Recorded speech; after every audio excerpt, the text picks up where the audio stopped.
कैसे एक 55 साल के व्यक्ति की प्रेमिका उससे मिलने के लिए आधी रात से भी बाद में यानी 3 बजे रात को उसके पास आया करती थी और ये बुजुर्ग व्यक्ति अपनी प्रेमिका को सर्दियों में राहत देने के लिए आग जलाकर सेकने का काम किया करता था। यानी जब इसे पता चलता है कि प्रेमिका का आने का वक्त है तब ये आग जलाकर बैठ जाया करता था, वरना पूरी कड़कती हुई ठंड में आप भी दांतों को थरथराते हुए अपनी प्रेमिका का इंतजार करता है। लेकिन कुछ दिन बीतते हैं और इस व्यक्ति को पता चलता है कि मैं जिस प्रेमिका से मिलता था वो प्रेमिका कोई और ही बला है। कौन सी बला थी? ये व्यक्ति कहता है कि मेरी जिंदगी का ऐसा पहला अनुभव है जिसे मैं सोचकर ही मेरी रूह कांप जाती है। ये व्यक्ति कहता है कि प्रेमिका को मिलने के बाद, प्रेमिका के साथ वक्त बिताने के बाद मुझे करीबन 1.5 महीने तक चारपाई पर रहना पड़ता है। मेरा शरीर इतना कमजोर हो जाता है, मेरे शरीर में इतनी ज्यादा परेशानियां हो जाती हैं। अब ऐसा क्या प्रेमिका ने कर दिया था और कौन थी वो प्रेमिका, कहाँ से आई थी, जो इस बुजुर्ग व्यक्ति की भी बातें समझ में नहीं आती हैं। ये घटना काफी रोचक है, काफी इन चीजों को बतलाने वाली है कि कभी भी किसी की उल्टी सीधी बातों में नहीं आना चाहिए। जहां पर आपको डर की बू आ रही है वहां पर आपको पूरी तहकीकात करनी चाहिए। क्या इस हॉरर स्टोरी को आप सुनने के लिए तैयार हैं? डरावनी घटना जो बिल्कुल 100% सत्य है। क्यों कहूंगी 100% सत्य? क्योंकि ये घटना उस व्यक्ति ने खुद मेल ईमेल कर हमारे 2 चैनलों पर रखी है।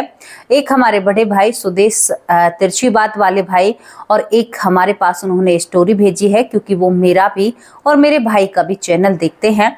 तो आप स्टोरी को सुनने के लिए तैयार हैं? बड़ी ही खूबसूरत सी घटना है और बड़ी ही डरावनी है। कुछ पल के लिए आपको सहमा सकती है, डरा सकती है। एक बुजुर्ग व्यक्ति को 1.5-2 महीने तक चारपाई पर लाकर गिर दिया तो हमारी और आपकी क्या ताकत है। इस घटना को जानने के लिए आपको इस कहानी को विस्तार से सुनना होगा और इस कहानी की तरफ बढ़ते हैं।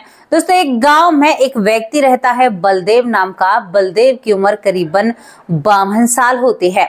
बलदेव के 2 लड़के होते हैं, 2 लड़कियां होती हैं। लड़कियां शादी होकर अपने घर जा चुकी थी, बेटे अपनी नौकरी पेशे करते हैं और बलदेव के साथ पास उसके घर की जमीन होती है, यानी यहाँ पर बलदेव के पास खेत होते हैं।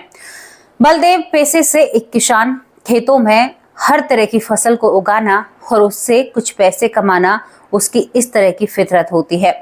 बलदेव ने पूरी जवानी ऐसे ही निकाल दी थी। वो बहुत मेहनती था।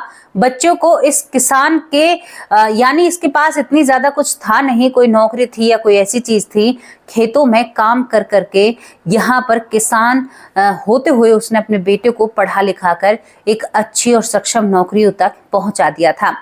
बलदेव बहुत ही ज्यादा मेहनत करने वाला था, मैं आपसे बार बार कह रही हूँ। अब बलदेव अपने खेतों को देखता है तो खेतों में बहुत सारा नुकसान हुआ पड़ा है, क्योंकि खेतों में जंगली जानवर कोई शेर चीते तो नहीं होंगे, जैसे कि नील गाय और यहाँ पर जो गिद्रा भी कहते हैं गांव की भाषा में, और लकड़बग्गा भी उन्हें बोल देते हैं। वो भी रात को रोते हैं, झींगर से लेकर और बहुत सारे आवारा पशु, आवारा सांड, नील गाय, बहुत सारी चीजें ऐसी हैं जो खेती को बहुत नुकसान पहुंचाती हैं। अब बलदेव की इन्हीं दिनों की बात होती है। इन दिनों से बाद करीबन दिसंबर की बात होती है।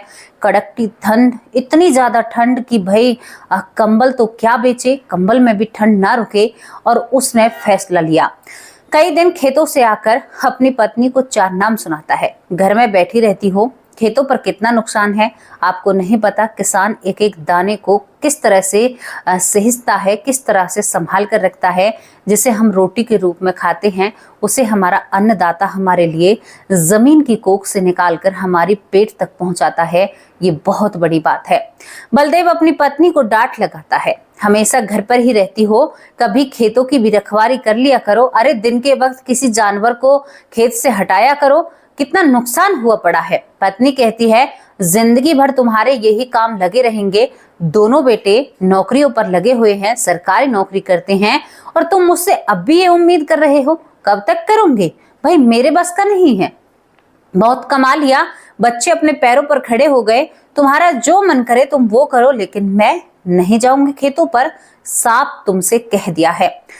बलदेव कहता है ठीक है, कल से मैं खेतों की रखवाली करूंगा। रात को जो भी जंगली जानवर यानी नील गाय या कोई ऐसी चीज खेतों में प्रवेश करेगी तो मैं उसे हटाऊंगा। अब यहाँ पर बलदेव अपने खेतों की रखवाली के लिए वहां पर टूटी सी चारपाई, एक झोपड़ी बना लेता है। दोस्तों दिन के वक्त इसने झोपड़ी बनाई थी और उसी झोपड़ी के आगे आग सुलगाता है और रात भर जंगली जानवरों को हटाता है। सुबह कुछ देर आराम कर अपने घर आ जाता है, खाना पीना खाकर घर के थोड़े से काम कर फिर अपने खेतों पर चला जाता है। बलदेव को इसी तरह से 4 से 5 दिन हो जाते हैं। अब 5वां दिन बलदेव को खेतों पर होता है। दोस्तों बलदेव का जो खेत था, उस खेतों से करीबन 22 या 30 किले ऊपर एक ऐसी जमीन थी जो बिल्कुल ही बंजर पड़ी हुई थी, जिसमें ये जो काबली कीकिर या कुछ ऐसे कांटेदार पेड़ थे तो उसे पंचायती जगह बोलते थे और उसे जंगल भी कहा जाता था, और उसमें शायद और भी जीव जंतुओं का बसेरा था। बलदेव को भी पता था कि ये जगह वहां पर है। अब रात को बलदेव बैठा हुआ होता है और अपने हाथ सेक रहा था। रात के वक्त आप सोचिए, झींगरों की आवाज खेतों में बहुत प्रबल है, बहुत ही ज्यादा, और सियार वहां पर रो रहे हैं बहुत जोर जोर से। तभी यहाँ पर एकदम बलदेव को महसूस होता है कि अब तक इतने झींगर आवाज कर रहे थे, झींगू जो होते हैं, अब वो बोलने से बंद हो गए हैं। लगता है कोई जानवर मेरी तरफ बढ़ा रहा है। बलदेव अपनी लाठी जो होती है उसको कसकर हाथ में पकड़ते हैं। जैसे ही लाठी को कसकर हाथ में पकड़ते हैं दोस्तों, सामने जैसे ही लाठी से प्रहार करने वाले होते हैं, तभी देखते हैं बहुत खूबसूरत सी महिला और वहां पर खड़ी हो जाती है। बलदेव एकदम गुस्से में कहता है, अरे बीर कौन है तू? मैं अभी तेरे सर में लाठी मारता, पता तेरा क्या बनता? कुछ बोलती, कुछ कहती, और इतनी रात को तू यहाँ पर क्या कर रही है? 3:30 बज रहे हैं। दोस्तों उस वक्त 3:30 बजे हुए थे। तभी ये महिला कहती है कि हमारा तो घूमने का काम है, हम तो इधर उधर घूमते हैं, उस जंगल में हमने अपनी झोपड़ी लगा रखी है। बलदेव कहता है, अरे बड़े हिम्मत वाले हो, वहां पर तो जंगली जानवर भी रहते हैं और तुमने वहां पर अपनी झोपड़ी गिर रखी है। वो कहती है कि हाँ झोपड़ी गिर रखी है और हमारा तो घूमने का काम है, हम तो ऐसे ही घूमते हैं। दोस्तों अब बलदेव उससे बात करने लगता है। बलदेव समझता है कि ये होंगी ये जो चिमटा फूकनी बनाते हैं, यानी जो लोहे के बर्तनों को बनाते हैं। तो बलदेव ने आंच सुलगा रखी थी। यहाँ पर वो महिला आंच पर अपने हाथ सेकने लगती है। बलदेव कहता है कि और का ठंड लग रही होगी, कहाँ घूम रही थी इतनी रात को, तुम्हारे घर वाले चिंतित नहीं होंगे? वो कहती है कि अरे बलदेव, मेरी ना जहाँ पर मैं रहती हूँ थोड़ी ही दूर है, तुम काहे को चिंता करते हो? इस तरह से कहकर बलदेव से करीबन 1 से 2 घंटे तक वो बातचीत करती रहती है। अब बलदेव को तो उस महिला की बातें बड़ी प्यारी लगी। बलदेव कहता है, तुम्हारा नाम क्या है? तो यहाँ पर हंसकर कहती है, अरे तुम्हें मेरे नाम से क्या लेना है, तुमसे बातें कर रही हूँ, वही बहुत बड़ी बात है। दोस्तों अब बलदेव को उस महिला का इंतजार रहने लगता है। बलदेव जैसे ही खेतों में जाता है आग जला देता है। अब वो महिला 1 बजे ही बलदेव के पास आकर बैठती है और बड़ी प्यारी प्यारी बातें करती है। मेरा मर्द ऐसा है, हमारे घर में ऐसी चीजें हैं, इतनी मेरी बेटियां हैं, हम ये करते हैं वो करते हैं।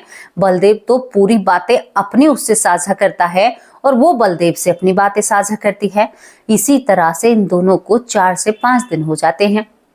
5 दिन तक 10 दिन, बलदेव का 10वां दिन चल रहा था। 5 दिन तो वो वैसे ही रहता है और 5 दिन इसे इस महिला के साथ बात करते हुए हो जाते हैं।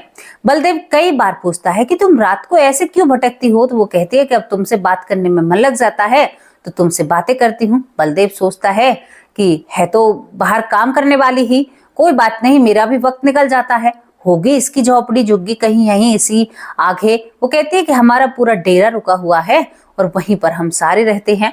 अब दोस्तों 6ठा दिन आता है। 6ठे दिन बलदेव जल्दी जल्दी अपने काम को निपटाता है। आज खेतों में पानी भी चल रहा था, खाना पीना घर से कर आया था। अब बलदेव का पानी चल रहा था। बलदेव पूरी रात इंतजार करता है। आग जलाई थी कि वो महिला आएगी, लेकिन दोस्तों वो महिला आज आती नहीं है।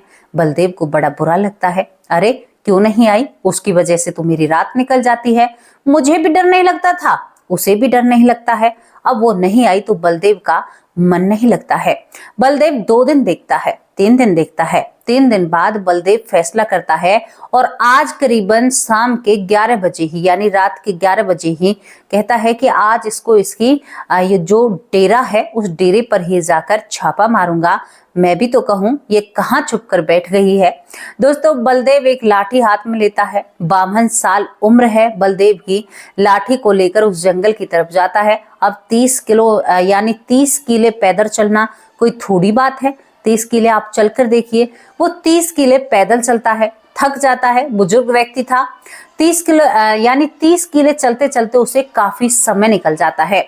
यहाँ पर 12:30 बजे का टाइम हो जाता है, यानी इतना वक्त उसे निकल जाता है। अब वो उस घने पेड़ों वाले जगह पर प्रवेश करता है। प्रवेश करते करते बीच उस जंगल में एक पेड़ है जो सूखा पड़ा है। दिन के वक्त भी उस पेड़ को देखकर ऐसा लगता है कि जैसे इस पेड़ पर कोई राक्षसी शक्तियों का, कहते हैं ना कि राक्षसी शक्तियों का बसेरा हो। अब यहाँ पर देखता है, वो ढूंढ रहा था और कह रही थी बीच जंगल में हमारा डेरा है, हमारी झुग्गी है, यहाँ पर तो कहीं पर भी ऐसा कुछ भी नहीं है।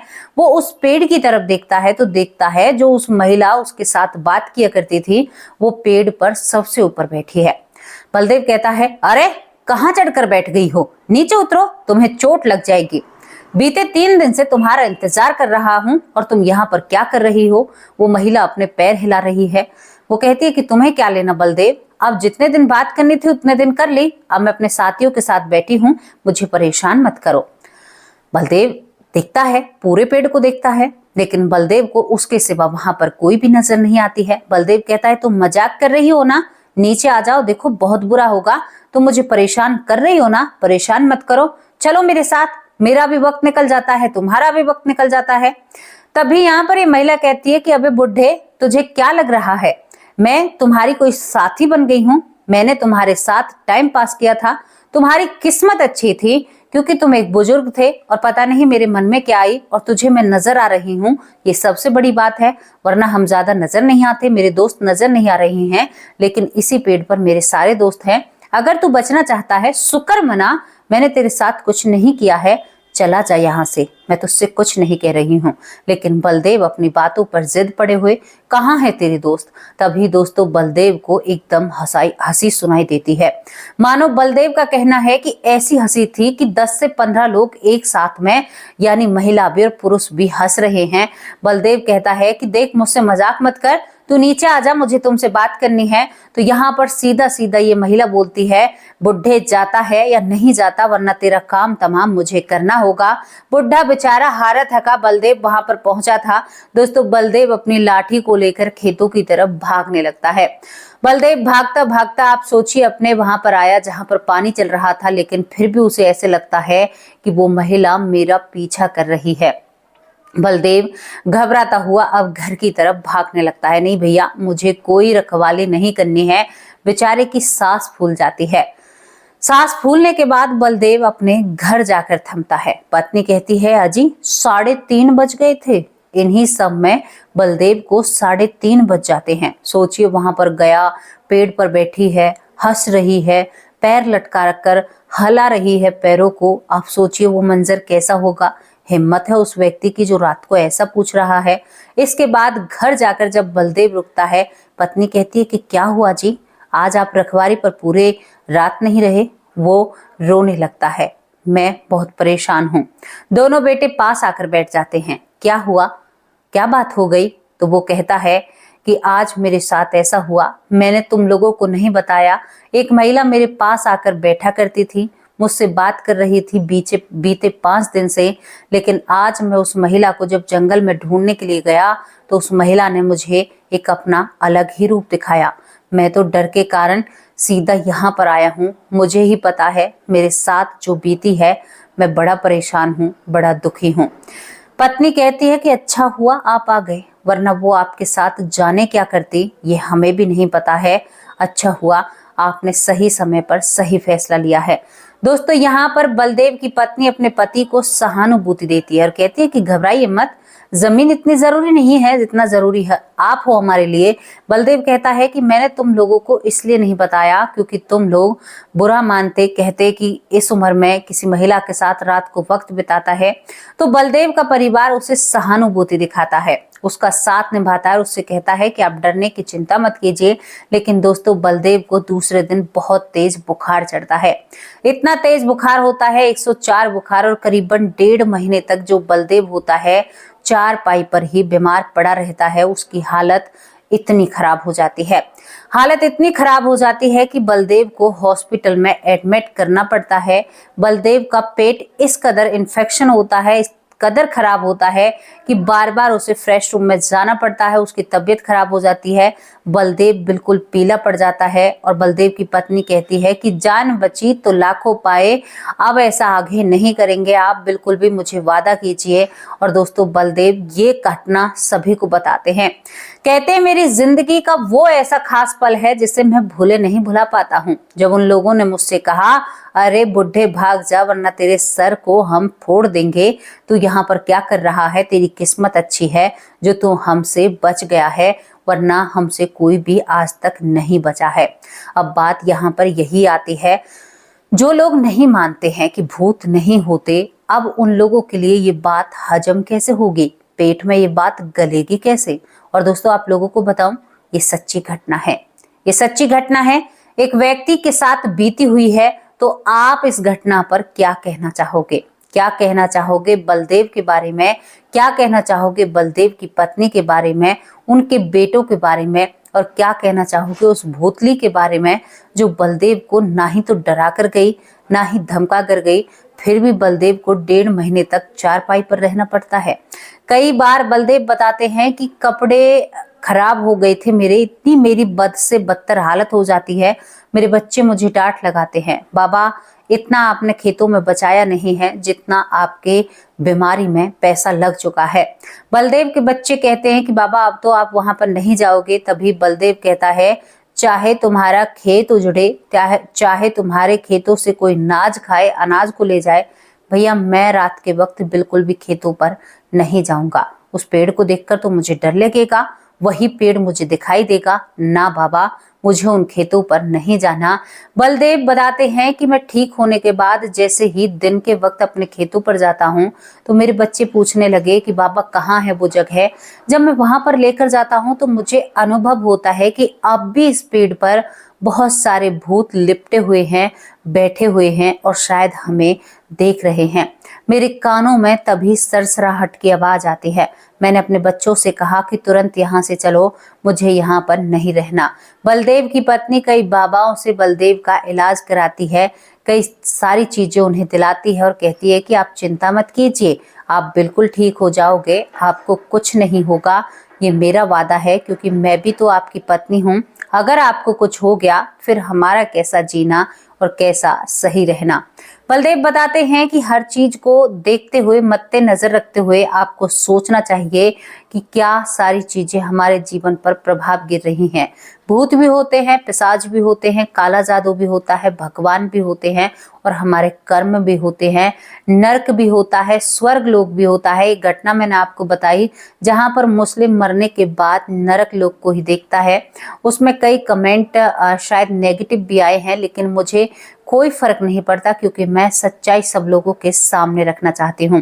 दोस्तों, कैसी लगी आप लोगों को ये स्टोरी, आप इसके बारे में अपनी राय रख सकते हैं। और ऐसी ऐसी चीजें हमारे साथ हो जाती हैं जिनका शायद हम अनुमान भी नहीं लगा सकते, सोच भी नहीं सकते ऐसा हो सकता है। कैसी लगी आप लोगों को स्टोरी, आप अपनी राय कमेंट बॉक्स में जरूर रखना और आप अपनी राय कमेंट बॉक्स में रखा कीजिए ताकि हमें उससे एक प्रेरणा और मनोबल बढ़ता है कि हम एक अच्छी दिशा में काम कर रहे हैं।